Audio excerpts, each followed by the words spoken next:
వచ్చేసినటువంటి ముదిరాజు బంధువులకు మీడియా మిత్రులకు అందరూ కూడా పేరు పేరున నమస్కారాలు తెలియజేస్తూ,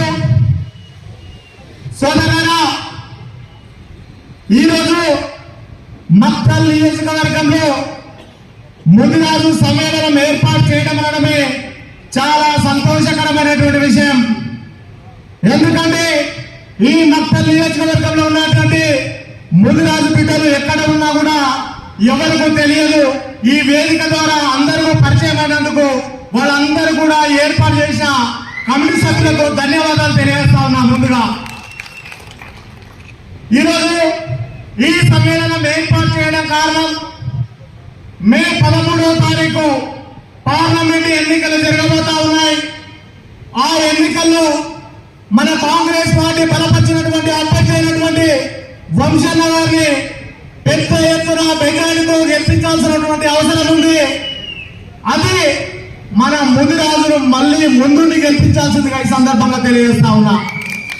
ఎందుకోసం అంటే మొన్న జరిగినటువంటి ఎన్నికల్లో ఏ పార్టీ కూడా ముదిరాజులకు టికెట్ ఇవ్వకపోయినా కాంగ్రెస్ పార్టీ టికెట్ ఇచ్చింది.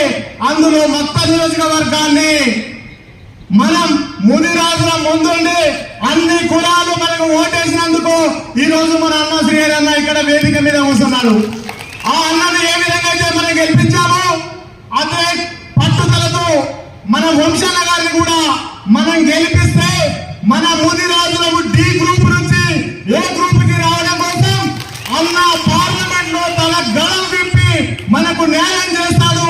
చట్టపరంగా రాజ్యాంగపరమైన అన్న ముందుండి మన సమస్యలను పరిష్కరిస్తాడని సందర్భంగా తెలియజేస్తా ఉన్నా. మహబూబ్నగర్ పార్లమెంట్ లో 3 అభ్యర్థులు ఉన్నారు. ఇక్కడ దీంట్లో మనం ఏ అభ్యర్థిని ఎన్నుకోవాలో మనం అందరం కూడా ఆలోచించాల్సినటువంటి అవసరం ఉంది. మనకు లిక్కర్ మాఫియా కావాలా, మక్తల్ నుంచి మహబూబ్నగర్ పార్లమెంట్ ఎన్నికైనటువంటి శ్రీనివాస్ రెడ్డి కావాలా, లేకపోతే మన సమస్యలు ముందుండి గెలిపించే మన వంశన్న కావాలా, మనం ఆలోచన చేసుకున్నటువంటి అవసరం ఉంది. మన పార్లమెంట్ నుంచి మన వంశన్న గెలిస్తే మన రేవంత్ అన్నకు మాట ఉంటుంది, ఇక్కడ మన శ్రీహరి అన్నకు మాట ఉంటుంది. మన అభివృద్ధి పరుగులు పెడతామనే విషయాన్ని సందర్భంగా తెలియజేస్తా ఉన్నా. మనం అందరం కష్టపడి పనిచేయాలి. ఇంకా వారం రోజులు కష్టపడి మనం పని చేయకపోతే మనం ఇబ్బందులు ఎదుర్కొనాల్సినటువంటి అవసరం ఉంది. గత ఎన్నికల్లో ఇక్కడ గెలిచినటువంటి దయాకర్ రెడ్డి గారు ఎమ్మెల్యేగా ఉన్నప్పుడు, ఇక్కడ ఉన్నటువంటి రామ్మోహన్ రెడ్డి గారు ఓడిపోయినప్పటికీ, అన్నమ్మ మినిస్టర్ ఉన్నప్పటికీ మన మక్తల్ నియోజకవర్గంలో అభివృద్ధి జరగలేదనే విషయాన్ని నేను ఈ సందర్భంగా గుర్తు చేస్తా ఉన్నా. అమెరికా ఇక్కడ నుంచి గెలిస్తే రేపు అన్ని అడ్డంకులే, ప్రతి గ్రామాల్లో సమస్యలే, మనం ఎవరికి చెప్పుకోవాల్సినటువంటి అవసరం ఉంటుంది. మనం గుర్తించాలి. అటువంటి కష్టాలు కష్టపడకుండా ఈ వారం 10 రోజుల్లో మనం అందరం కూడా గట్టిగా కష్టపడి కాంగ్రెస్ పార్టీ బలపరిచినటువంటి అభ్యర్థి అయినటువంటి వంశన్న గారిని పెద్ద మెజార్టీతో గెలిపించి మన అభివృద్ధిని మనం చేసుకున్నటువంటి అవసరం ఉందని కూడా ఈ సందర్భంగా తెలియజేస్తా ఉన్నా. ఈ ప్రాంతంకు అన్న ఎన్నిసార్లు వచ్చిపోయినాడు. మన ప్రాంతం అంటే అన్నకి ఎంత అభిమానమో నాకు తెలుసు. సంఘం మండ విషయానికి వస్తే అన్న అక్కడ ఉన్నటువంటి 13 కోట్ల రూపాయలు పెండింగ్ లో ఉంటే గత ప్రభుత్వం 10 సంవత్సరాల అధికారంలో ఉన్నా అక్కడ ఉన్నటువంటి సంఘం మండ బండిని తొలగించలేదు. అన్నగారు మన ప్రాంతంలో పాదయాత్ర చేసినప్పుడు అన్న దృష్టి తీసుకుపోయినాం. అన్న ఇక్కడ సంఘం మండ కాలంలో బండ పడగొడితే దాదాపు 9 గ్రామాలు అంటే ఒక 15,000 ఎకరాలకు సాగునీరు తాగునీరు అందడానికి ఉపయోగపడుతుంది అన్న అంటే అన్న ఎమ్మెల్యే గారితో మాట్లాడి రేవంత్ అన్న దగ్గర మాట్లాడి ఆ సంగమండ గ్రామానికి రావాల్సినటువంటి నిధులన్నీ విడుదల చేయించి డబ్బులు వేసినటువంటి గొప్ప మనసున్నటువంటి అన్న మన వంశన్న. అలాంటి వ్యక్తిని మనం ఎంపీగా ఎన్నుకోవాలా? మరి ఇక్కడ ఉన్నటువంటి అరుణమ్మ గారిని లిక్కరు, శాండ్, అది అనేక రకరకాలుగా మాఫీ ఉన్నటువంటి ఆమెను ఎన్నుకోవాలా? మనం ఈ సందర్భంగా గుర్తు చేసుకున్నటువంటి అవసరం ఉంది. రేపు అన్నగారు ఇక్కడ ఎంపీగా గెలిస్తే సెంట్రల్ లో కాంగ్రెస్ పార్టీ అధికారంలోకి వస్తే అన్న మినిస్టర్ అవుతాడు. ఇక్కడ ఉన్నటువంటి శ్రీహరి గారు మినిస్టర్ గా ఉంటారు. ఇద్దరు కలిస్తే మన అభివృద్ధి ఎంత స్పీడ్ వెళ్ళాలో 5 సంవత్సరాలు చేసినట్టు పనులు ఒకటే సంవత్సరంలో పూర్తి చేసి మన పార్లమెంట్ ని అభివృద్ధి పరుస్తారని ఆశిస్తూ ఈ అవకాశం ఇచ్చినటువంటి పెద్దలందరికీ ధన్యవాదాలు ముగిస్తున్నా. జై హింద్, జై కాంగ్రెస్, జై ముదిరాజ్. వచ్చేటట్టు చేసినటువంటి మక్తల్ ప్రజలుగా మక్తల్ గడ్డ మీద పుట్టిన ప్రతి వ్యక్తులకు కూడా ఈ రోజు మక్తల్ని బాగు చేసుకునేటువంటి అవకాశం ఉంది. మక్తల్ 30 ఏళ్ళు వెనక్కిపోయింది, ఇప్పుడు 30 ఏళ్ళ ముందుకు పోవాలా. అన్ని నియోజకవర్గాల సరసన 102 కిలోమీటర్లు పారుతున్న కృష్ణా నది పరంగా ఆర్థిక పరంగా మనం ప్రతిసారి అంటా ఉన్నాం, మనం ఒక కులానికి ఒక కులం పోటీ కాదు, పోటీ దేంట్లో పడాలా, వాళ్ళకంటే మనం మంచిగా బతికే విషయంలో పోటీ పడాలా, వాళ్ళకంటే ఎక్కువ మనం చదివి చూపించి పోటీ పడాలా. అగ్రవర్ణాలంటున్నాం, వాళ్ళతో సరసన మనం కూడా ఆర్థికంగా ఎదగడానికి కష్టపడే విధంగా మనం పోటీ పడాలి. అంతేగాని ఒకరితో పోటీ అంటే కొట్లాట కాదు. ఎలక్షన్ లో మనం చాలా వ్యతిరేకంగా కూడా ప్రయత్నం చేసి ఈ విషయాన్ని, అయినా కూడా దాన్ని దాటి ముందుకొచ్చి మీరు గెలిపించిన విధానానికి హృదయపూర్వక ధన్యవాదాలు తెలియజేస్తా ఉన్నా. మనం ఆలోచన చేయాలి. మరి రాష్ట్రం అంతా కూడా మక్తల్ నియోజకవర్గాల గురించి మాట్లాడి మక్తల్ నియోజకవర్గాన్ని రాష్ట్రం అంతా వినిపించేలా చేస్తున్నటువంటి మీ గెలుపుని మనమెంతా గెలిపించి ఈసారి ముఖ్యమంత్రి దగ్గర రేవంత్ రెడ్డి గారి దగ్గర మనం ఏదైనా తీసుకునేటప్పుడు తల ఎత్తుకొని తీసుకునే విధంగా, తల పెంచుకొని కాదు, మీ బిడ్డ తల ఎత్తుకొని ఆ మంత్రి పదవిని తీసుకునే విధంగా మీ సహకారం ఉండాలా. మీరు ఆ విధంగా ముందుకు పోవాలా. మక్తల్ నియోజక ప్రజలందరినీ కోరుతా ఉన్నా, ఇటువంటి అవకాశం ఎక్కడ కూడా మంత్రి పదవి అనౌన్స్మెంట్ అయితే రాత్రి అయితే పొద్దుగాలపై ప్రమాణ స్వీకారం చేయాలి. ఈ ఆమె నెల ముందర మనం చేసి ఎవరు చూస్తే ఫోన్ చేసి అవునా కాంగ్రెస్ అంటాను. ఆ కాంగ్రెస్ కంటే బాధ్యత పెరిగింది మన మీద. ఖచ్చితంగా మా నియోజకవర్గం బాగు టికెట్ వచ్చిందని ఎప్పుడు చెప్పలే. ఈ మక్తల్ గడ్డకు టికెట్ వచ్చింది, ఈ మక్తల్ మట్టికి టికెట్ వచ్చింది, ఈ మక్తల్ని బాగు చేసేటందుకు టికెట్ వచ్చిందని చెప్పడం జరిగింది. కాబట్టి మీ అందరితో వేడుకుంటున్నా, మీ అందరూ అదే గౌరవం 13 తారీఖు జరగబోయే ఎలక్షన్స్ ని ఒక మనం ఎగ్జామ్ గా తీసుకొని ఒక పరీక్షగా తీసుకొని మన ప్రాంతాన్ని ఒక స్థానంలో నిలబెడుతున్నటువంటి ముఖ్యమంత్రి వర్యులకు మనం కూడా మన స్థానంలో ఇగో తాన మాట. ఈ నియోజకవర్గం, ఈ మొత్తం పార్లమెంట్ నియోజకవర్గం ముఖ్యమంత్రి రేవంత్ రెడ్డి గారు ఇన్ఛార్జ్ గా ఉన్న నియోజకవర్గం. ఈ నియోజకవర్గాన్ని మరి ఆయన అంత పెద్ద అవకాశం మనకి ఇస్తా ఉన్నాడు. మనం కూడా ఈ నియోజకవర్గంలో అంతే గౌరవంగా 100% తలలు ఎత్తుకొని తీసుకునే విధంగా మీరు అవకాశం కల్పిస్తారని, అటువంటి మాటకు మీరు కట్టుబడి ఉంటారని ఆశిస్తూ బీద బడుగు బలహీన వర్గాలకు కాంగ్రెస్ పార్టీ పూర్తి స్థాయిలో ఒక స్థానాన్ని కల్పిస్తా ఉంది. ఏవైతే ఇప్పుడు ఎలక్షన్ కోడ్ ద్వారా ఆగినవో అవన్నీ ఏవి ఆగకుండా, అంతకంటే ముఖ్యమైన మాట, మన ప్రాంతంలో ఒక సస్యశ్యామలమయ్యే విధంగా ఈ నియోజకవర్గంలో ఒక 4 నెలల్లో అప్పుడు గతంలో ఉన్న ఎమ్మెల్యేలకు 3 కోట్ల రూపాయల CDF ఫండ్ వస్తూ ఉండే, కాన్స్టిట్యున్సీ డెవలప్మెంట్ ఫండ్. అటువంటిది 4 నెలల్లో మనం నికరంగా 43 కోట్ల రూపాయలు మన నియోజకవర్గం తెచ్చగలమంటే అది రేవంత్ రెడ్డి గారి దగ్గర ఉన్నటువంటి చనువు అని చెప్తా ఉన్నా. మన జిల్లా వాసి, మన ఉమ్మడి జిల్లా కాకుండా 4 జిల్లాలో ఉన్న కొడంగల్ అభ్యర్థి, కొడంగల్ ఎమ్మెల్యే ఇప్పుడు ముఖ్యమంత్రి, ఆయన మనకు ఉన్నటువంటి బంధం వల్ల, మనకు వచ్చిన చనువు వల్ల ఆయన దగ్గర కూర్చొని మక్తల్ నేను కనిపిస్తే మక్తల్ శ్రీహరి తర్వాత ముందు మక్తల్ అంటున్నా. కాబట్టి ఇంత ప్రియారిటీ ఈ గతంలో ఎవరికి లేకుండే ఒక సరైన అవకాశం దొరికింది. ఈ అవకాశాన్ని రేవంత్ అన్నని రేపు పొద్దుగాల మక్తలు పిలిపించి కూడా మక్తల్లో పెద్ద ఎత్తున అభివృద్ధి కార్యక్రమాలకు శ్రీకారం చుట్టే విధంగా అన్న కూడా మన దగ్గరికి 9 తారీఖు 11 తారీఖు సాయంత్రం 3:30 గంటలకు మన దగ్గరికి వస్తున్నాడు. కాబట్టి ఆ వచ్చే నాటికి రేవంత్ అన్నకు మక్తల్ నియోజకవర్గం కెచ్చి ఒక పాజిటివ్ మెసేజ్ పోవాలా అన్నా.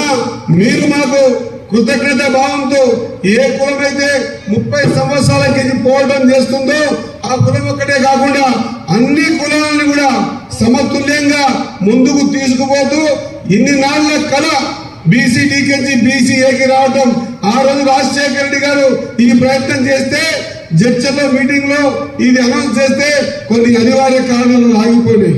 మొత్తం గత 10 సంవత్సరాలు ప్రభుత్వం ఏనాడు కూడా బీసీడీకించి ఏకి తీసుకొచ్చే మాట ఎక్కడా చెప్పలే. కానీ రేవంత్ రెడ్డి గారు స్పష్టంగా నన్ను పిలిపించి ఒక మాట అడిగిండు.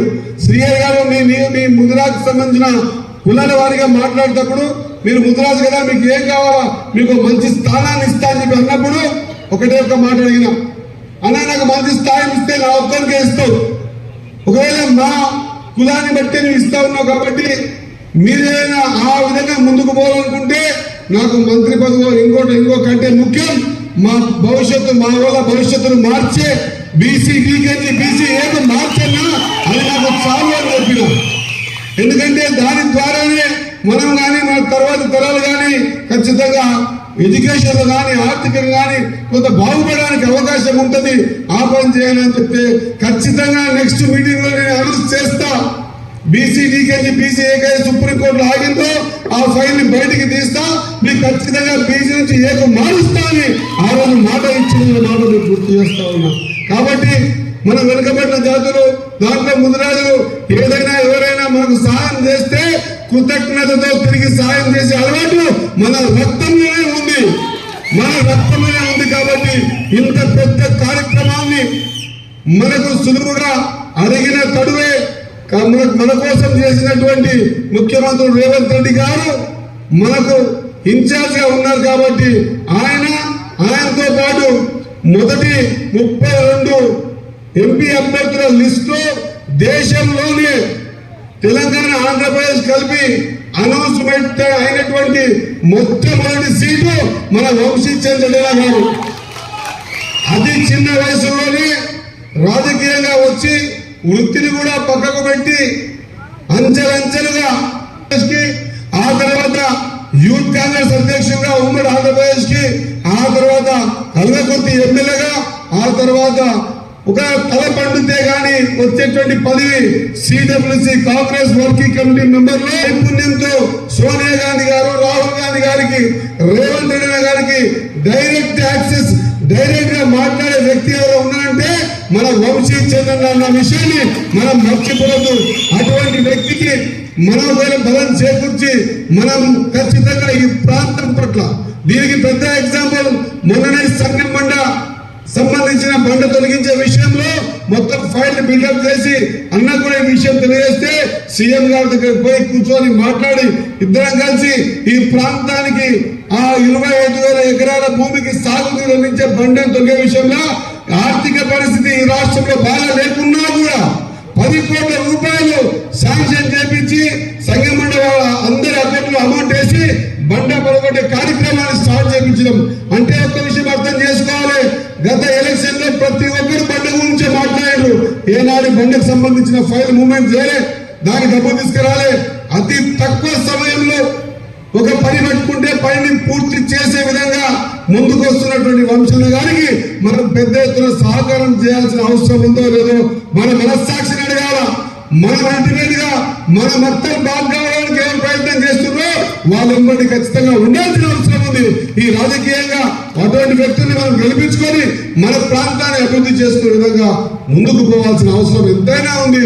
రాజకీయ ఈ చతురత మనం పాటించాల్సిన అవసరం ఉంది. ఈ ప్రాంతాన్ని, వెనుకబడిన ప్రాంతాన్ని ముందుకు తీసుకుపోవడానికి వంశన్నకు అటువంటి వాళ్ళు మనకు ముఖ్యంగా ఎంతో అవసరం అన్నమాట గుర్తు చేస్తూ, ఇంకొక విషయం, ఈ ప్రాంతంలో చాలా మంది టికెట్లు ఆశించారు.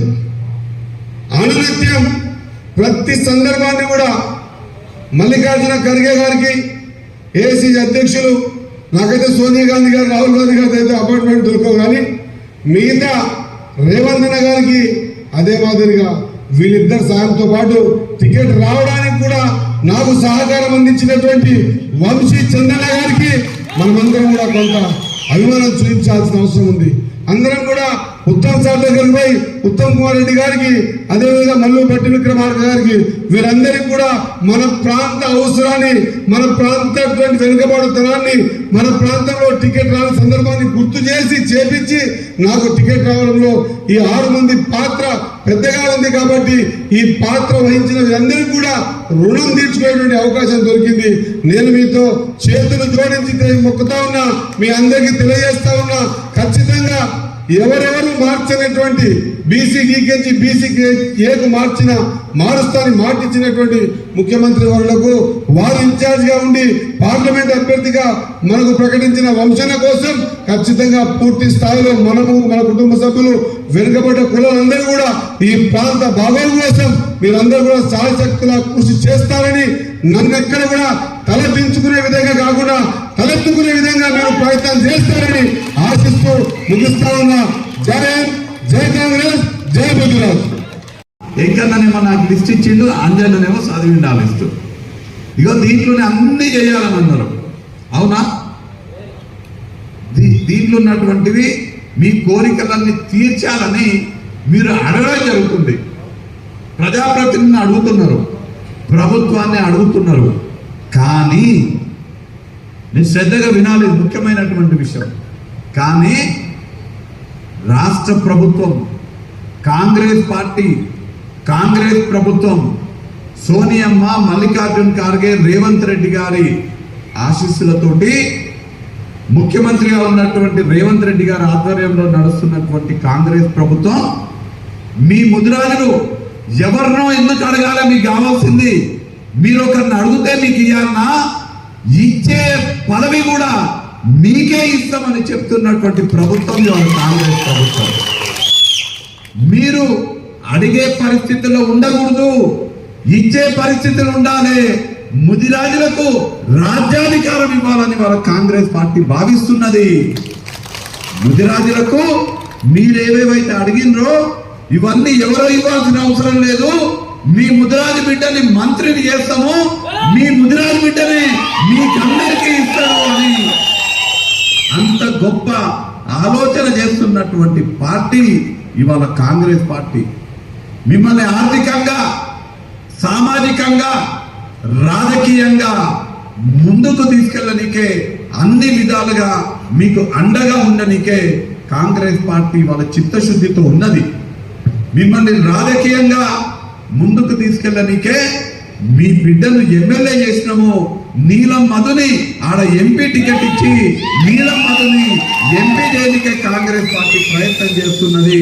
మీ ముదిరాజు బిడ్డని తొందరలో ఆగస్టు 15 వరకు మంత్రి పదవి కూడా ఇవ్వబోతున్నాము. రాజకీయంగా మిమ్మల్ని ముందుకు తీసుకెళ్ళనీకే, సామాజికంగా మిమ్మల్ని ముందుకు తీసుకెళ్ళనీకే, విద్యా ఉపాధిలో మిమ్మల్ని ముందుకు తీసుకెళ్ళనీకే, మిమ్మల్ని బీసీ-డి నుంచి బీసీ-ఏలోకి మార్చనికే కాంగ్రెస్ పార్టీ ఆలోచన చేస్తున్నది. ఆర్థికంగా మిమ్మల్ని ముందుకు తీసుకెళ్ళనీకే మీకు అనేక పథకాలు తీసుకొచ్చి ముదిరాజు కార్పొరేషన్ ఏర్పడింది కదన్నా. ముదిరాజు కార్పొరేషన్ కి పెద్ద ఎత్తున నిధులిచ్చే కార్యక్రమం. అట్లనే మీకు గతంలో రాజశేఖర రెడ్డి గారు ఉన్నప్పుడు ఏ విధంగా అయితే నిధులు ఇచ్చేటంలో కాంగ్రెస్ ప్రభుత్వంలో, మళ్ళా అదే విధంగా మీకందరికీ కూడా మీ కుల వృత్తులని ప్రోత్సహించనీకే చేపలు పట్టుకోవడానికి, అట్లనే ఆ చేపలకు సంబంధించినటువంటి ఫ్రీజర్లు కానీ 3-wheel 2-wheelers 4-wheelers అవన్నీ ఇచ్చే ఏర్పాటు కాంగ్రెస్ పార్టీ చేయబోతుంది. మిమ్మల్ని ఆర్థికంగా, రాజకీయంగా, సామాజికంగా ముందుకు తీసుకెళ్ళనీకే ఇవాళ కాంగ్రెస్ పార్టీ పూర్తి బాధ్యత తీసుకొని మిమ్మల్ని ముందుకు నడిపించే ప్రయత్నం చేస్తున్నది. మన రేవంత్ రెడ్డి గారు ఒక మాట చెప్పిండ్రు, నిన్న కూడా చెప్పిండ్రు అన్న, కొత్తకోటలా విన్నారా మీరు? కొత్తకోటలో ఏం చెప్పిండ్రు విన్నారా? ముదిరాజులని బీసీ-డి నుంచి బీసీ-ఏకి తీసుకెళ్ళనీకే మేము సర్వశక్తులు వదులుతాము. కేంద్రంలో సుప్రీంకోర్టులో మా తరఫున కొట్లాడాలి. నా మనిషి ఉండాలి ఢిల్లీలో, వంశీచంద్ర రెడ్డి నా మనిషిగా, మీ ప్రతినిధిగా మిమ్మల్ని బీసీ-డి నుంచి ఏలోకి తీసుకెళ్లే బాధ్యత తీసుకుంటాడనే మాట ముఖ్యమంత్రి గారు నిన్న కొత్తకోటలో కూడా చెప్పడం జరిగింది. నారాయణపేట పోతే ముదిరాజుల గురించే మాట్లాడతాడు ముఖ్యమంత్రి, కొత్తకోట పోతే ముదిరాజుల గురించే మాట్లాడుతున్నాడు. నాకు తెలిసి మక్తల్కి 11వ తారీఖు నాడు 3 గంటలకు మీ అందరి సమక్షంలో ముఖ్యమంత్రి గారు వచ్చినప్పుడు నాకు తెలిసి ఆనాడు కూడా మీకు ఖచ్చితమైనటువంటి హామీలు, ముదిరాజులకు అనేక వరాలు చూపించబోతున్నారు. అయితే నేను మిమ్మల్ని ఒక్కటి అడుగుతున్నా, మీరందరూ కూడా ఎట్లయితే శ్రీహరన్నని మొన్న ఎమ్మెల్యేగా గెలిపించిండ్రో, శ్రీహరన్న బలపరుస్తున్నటువంటి అభ్యర్థిగా నన్ను మీ అందరూ మీ ప్రతినిధిగా మీ గొంతును పార్లమెంటులో వినిపించనీకే, మీ సమస్యలన్నీ తీర్చనీకే శ్రీహరి గారి సహకారంతో మీకు అన్ని విధాలుగా అండగా ఉండనీకే నన్ను ఎంపీగా గెలిపించి అవకాశం ఇవ్వండి అని మిమ్మల్ని అందరినీ నేను కోరుతున్నాను. నాకు తెలుసు ముఖ్యమంత్రి గారు చెప్పినటువంటి మాట, ముదిరాజులు ఎవరంటే ఒక్కసారి మాట ఇస్తే మాట తప్పనటువంటి వాళ్ళు ముదిరాజు బిడ్డలనే మాట చెప్పడం జరిగింది. నేను ఇవాళ మిమ్మల్ని అందరినీ కూడా శ్రీహరి ముదిరాజు గారి సమక్షంలో, కోళ్ళ వెంకటేష్ అన్న సమక్షంలో, మా బి నరసింహన్న సమక్షంలో, మా లక్ష్మణన్న సమక్షంలో, మా ఇతర నాయకులందరి సమక్షంలో నేను ఇవాళ మిమ్మల్ని అడుగుతున్నా, నన్ను గెలిపిస్తాని, నన్ను ఎంపీగా గెలిపిస్తాని మిమ్మల్ని అందరినీ కూడా నాకు ఒక్కసారి మాట ఇవ్వమని అడుగుతున్నా. ఒకసారి చెయ్యలేపి ఈరోజు